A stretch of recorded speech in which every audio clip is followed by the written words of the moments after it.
Como parte de la evaluación de la T2, el grupo número 13 va a presentar el día de hoy el tema de los trastornos mentales orgánicos sin especificación.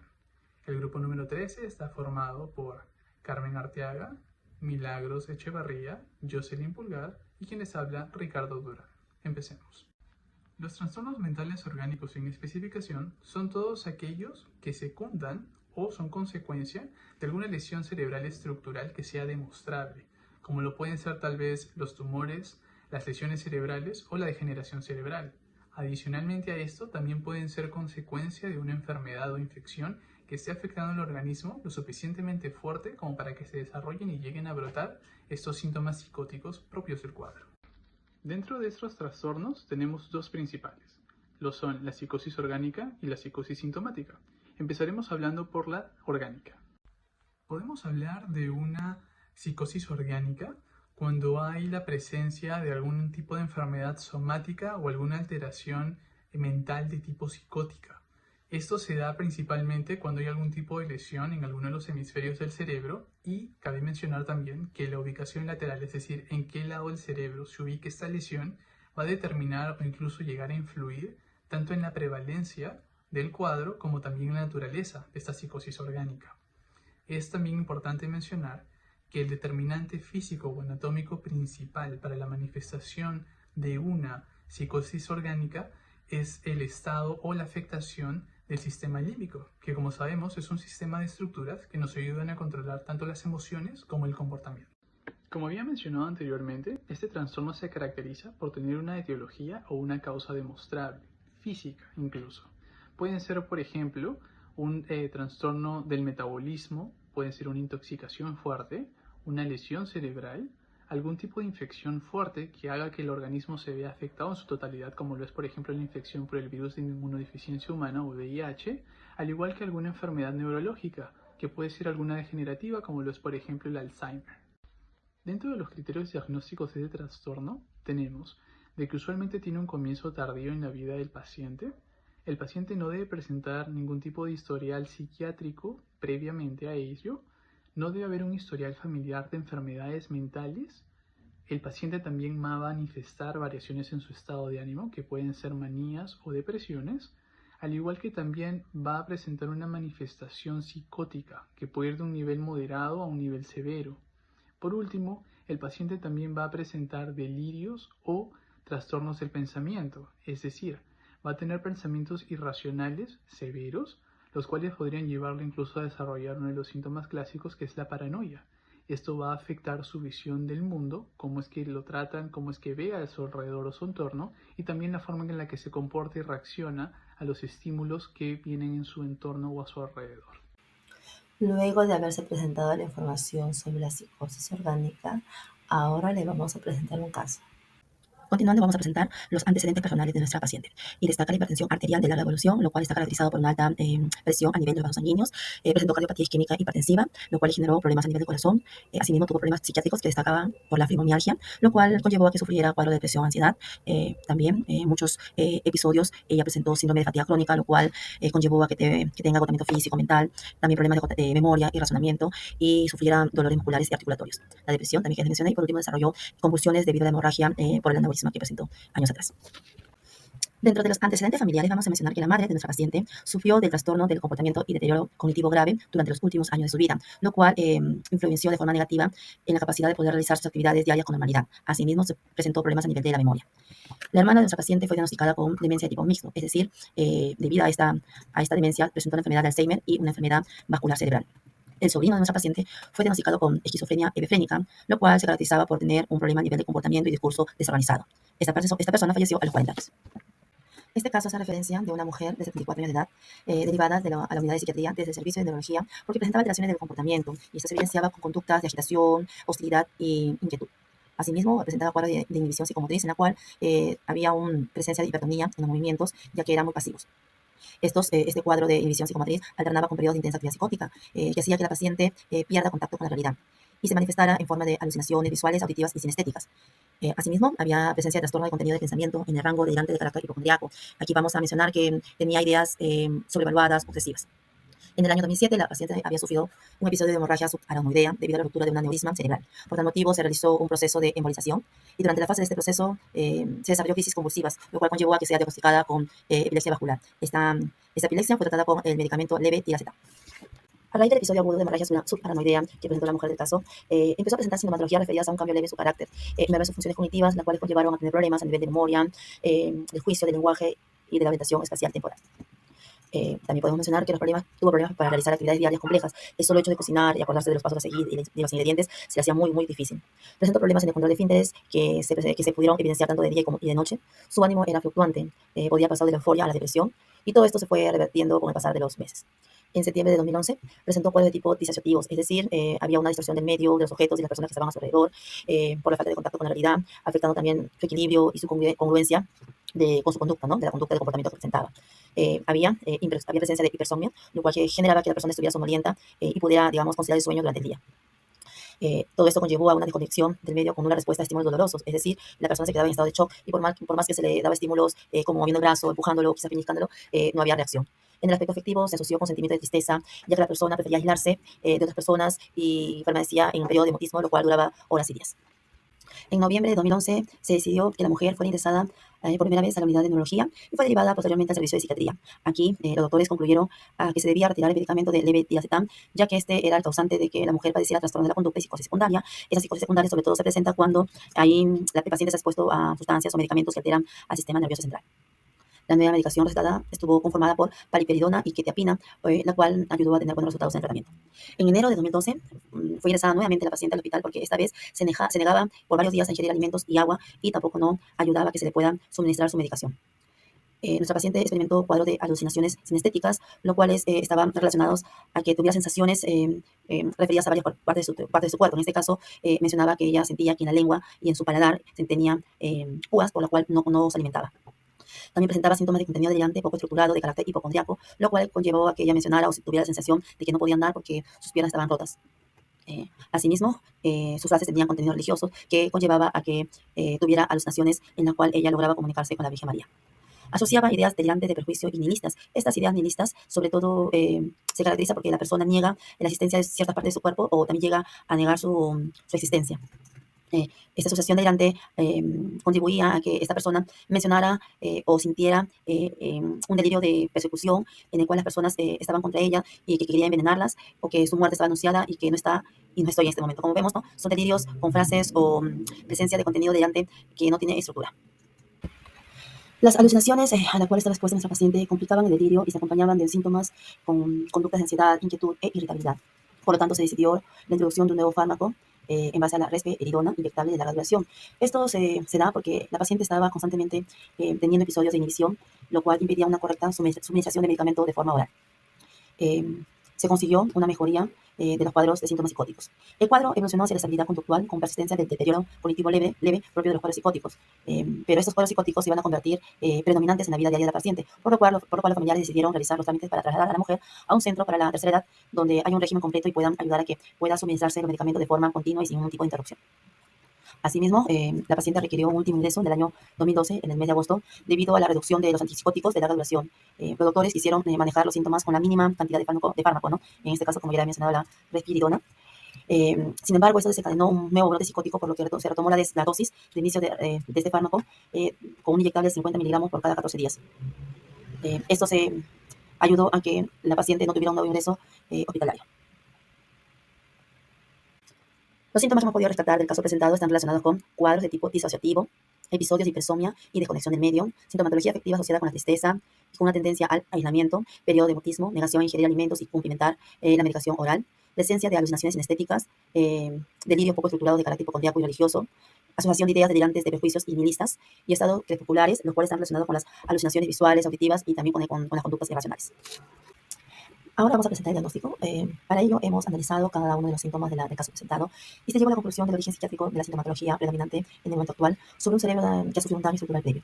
Para el DSM, el cuadro psicopatológico descrito estaría relacionado con un diagnóstico específico, el cual se denominaría con un trastorno psicótico debido a una enfermedad médica hemorrágica subaracnoidea con delirios. Y en el caso del IC10, el caso tiene un cuadro psicótico de diagnóstico específico, el cual presenta un trastorno de idea delirantes esquizofreniforme. Criterio diagnóstico. Para poder llegar a un diagnóstico específico de trastorno psicótico debido a una enfermedad médica, se debe cumplir con algunos de los criterios que presentamos en la siguiente tabla. Síndrome, y lo vamos a relacionar con los síntomas que hemos encontrado también en el caso, ¿no? Síndrome relacionado a la psicosis orgánica. Presencia de esquizofreniforme, trastorno de ideas delirantes, afectiva, maníaco-depresiva. Igual nuevamente encontramos las ideas delirantes, estado de crepusculares, alucinaciones orgánicas, catatónicas, trastorno cognitivo leve.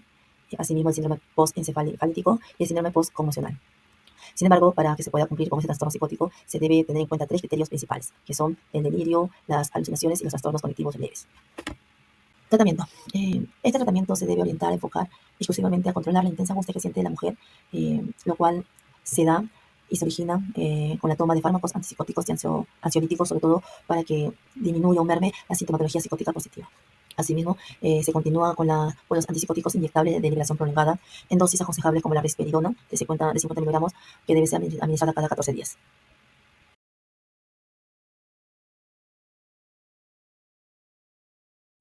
Bien, quien les habla es Jocelyn Pulgar y en esta ocasión les vengo a hablar acerca de las psicosis sintomáticas. Bien, las psicosis sintomáticas son alteraciones mentales que son producidas por condiciones somáticas, ya sea patológicas o fisiológicas. Podemos ver también que este tipo de psicosis engloba todas aquellas psicosis que son producidas por sustancias procedentes del organismo.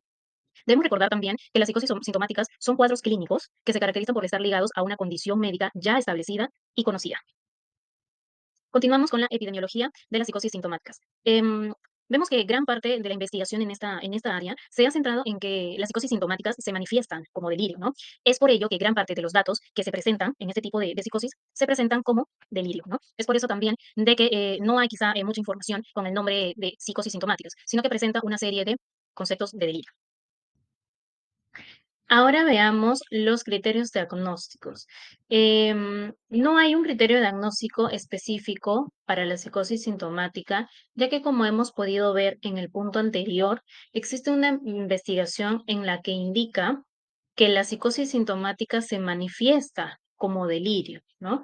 Entonces, vamos a mencionar unos posibles criterios diagnósticos para esta psicosis o delirio que pueden ser examen del estado mental del paciente, una anamnesis bastante minuciosa y detallada, y también examen físico y pruebas selectivas para determinar la causa de este delirio. Ahora veamos los factores de riesgo y etiología.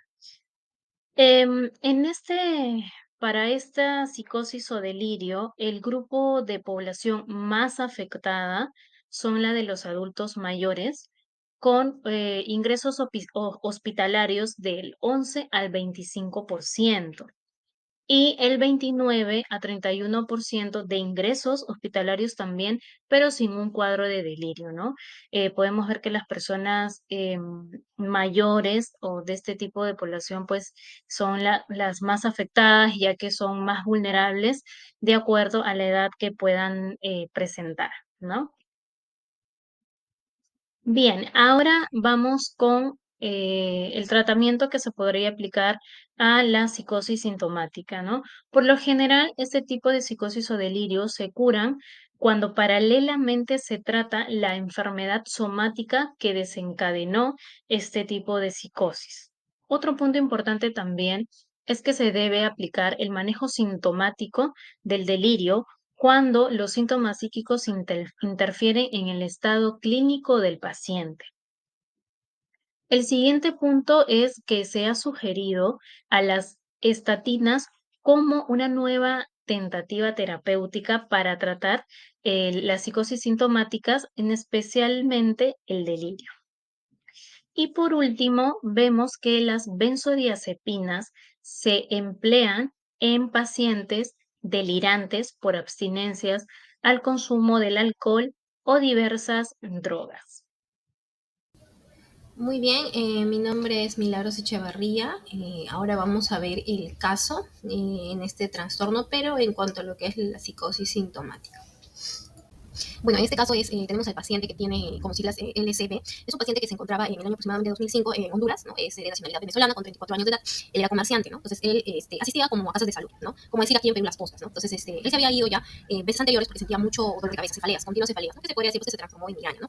Entonces, llegó un punto en el que ya no podía soportar estos dolores de cabeza. Entonces, llegó a ir a una casa de salud en donde ya se quedó internado, ¿no? Para que se le pueda hacer su examen clínico, ¿no? Se le pueda hacer su anamnesis, tanto médica como psicológica.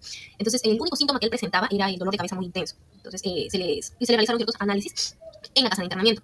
Pero después, a pesar de ya de la sintomatología que él presentaba, también de un momento a otro, mientras estaba internado, él empezó a sentirse como extraño, como que él estaba en un lugar al que no pertenecía, empezaba a observar el lugar, se iba a mirar a los enfermos de un lado para otro, los miraba con rareza, ¿no? Entonces los enfermeros se le acercaron y le dijeron qué es lo que le sucedía. Entonces ahí fue cuando él empezó a reaccionar de una manera muy diferente, ¿no? Empezó a ser totalmente agresivo, con maldad, ¿no? Y empezó a empujar a los enfermeros, a escupirlos, dice que lo tuvieron que agarrar muy fuerte para que él no pueda hacer daño a los demás, ¿no? Lo sedaron, lo doparon, lo durmieron hasta el día siguiente. Entonces, al día siguiente, ya él amaneció y se encontró sentado en una banca, tenía la mirada perdida, ¿no? Y tenía incluso la almohada donde había dormido la noche anterior, no había descansado, la tenía pegada a la cabeza, ¿no? Entonces se le acercaban, a pesar de que él todavía seguía dopado con la medicación, se le acercaban a hacerle ciertas preguntas y él no respondía, ¿no? Incluso el médico se le acercó y tampoco respondía. Solamente él hablaba cuando entraba en un momento de razón y quería solicitar algo, ¿no? Entonces llegan los resultados que le habían hecho análisis de sangre, como también le habían hecho análisis de esputo, ¿no? De la saliva. Y ahí es donde encontraron pues que él tenía dos tipos de bacterias, ¿no? La que pertenece a la meningitis y la que pertenece a la tuberculosis. Entonces, a él se le había complicado en la sintomatología, ¿no? Un diagnóstico de meningitis tuberculosa. O sea, su cerebro estaba siendo afectado. Es por eso el dolor de cabeza intenso y también pues los momentos de delirio que él presentaba, ¿no?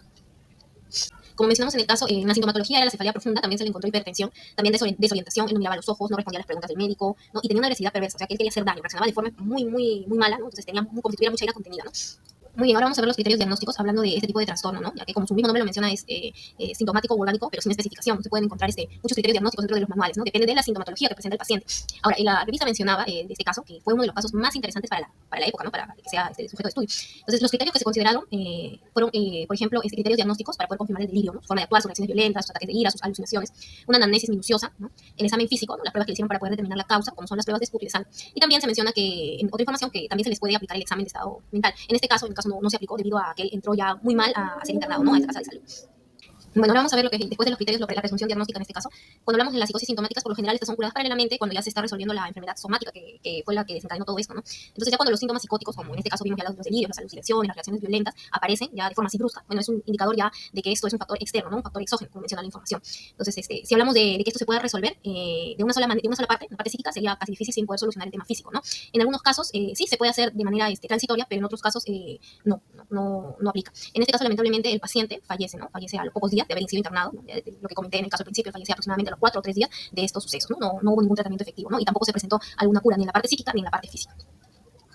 Muy bien, ahora para resaltar lo que también encontramos en la información de esta revista del año 2005, en este caso, encontramos que las presunciones estaban determinadas con 3 tipologías, ¿no? Ellos mencionaban que existe el delirio agudo, ¿no? Ahí es donde se presenta un mal pronóstico, ¿no? Como cuando no se presenta de forma tan brusca la sintomatología psíquica, ahí no pueden llegar a profundo con el diagnóstico en sí. También está el estado hiperestésico emocional, ¿no? Se trata de un término que consiste en tendencia al llanto, hipersensibilidad a los estímulos mentales sensitivos, hay mucho nerviosismo, cansancio, hay incremento de la velocidad en la respuesta y perturbaciones en la memoria, ¿no? Esto puede evolucionar a una cura completa o al deceso de la persona, ¿no? Dependiendo de la condición en la que la persona se encuentra. Y también el tipo pseudoparalítico. Es cuando ya el sujeto presenta bastante desinterés, bastante euforia, incluso hay amnesias, hay un juicio casi perdido, empobrecido, así como síntomas ya de carácter pues, que son neuróticos, ¿no? Entonces, la recuperación aquí es interrecurrente, ¿no? Por lo general resulta en una solución de sintomatología psicótica, ¿no? Como se acaba de mencionar, y los síntomas pueden persistir por mucho tiempo, ¿no? A pesar de que ya se haya diagnosticado y haya una causa médica, ¿no? Que ha inducido a estos síntomas psicóticos. Podríamos decir que el caso que acabamos de mencionar de esta persona, ¿no? Venezolana, encajaría pues en este tipo, ¿no? Pseudoparalítico, el más complicado. Entonces ya para poder finalizar con la parte de la presunción diagnóstica, bueno, ya podemos presumir que el paciente pues presenta psicosis sintomática intercerebral a causa de una meningitis tuberculosa, una fuerte infección, ¿no? De tipo pseudoparalítico. Ahora para el tratamiento, pues primero se tiene que hacer un diagnóstico diferencial, sí o sí, ¿no? Entre la enfermedad que está generando la psicosis sintomática y otros cuadros médicos psíquicos, ¿no? Para poder ver la diferencia exacta. También el reconocimiento de la psicosis que produce la enfermedad médica, ¿no? No hay que transgiversar la información con respecto a los antecedentes, ¿no? Si han habido procesos psicóticos anteriores, ya sean en el momento, sean del pasado, ¿no? Entonces es importante que se tomen en cuenta, ¿no? Porque puede haber cierta variación. También ver si hay dependencia entre el proceso subyacente y la psicosis sintomática, de tal forma que si se altera el proceso primario, esto afecte también al estado psíquico. Bueno, esto sería todo en cuanto a nuestra presentación, que corresponde al grupo 5. Muchas gracias por su atención.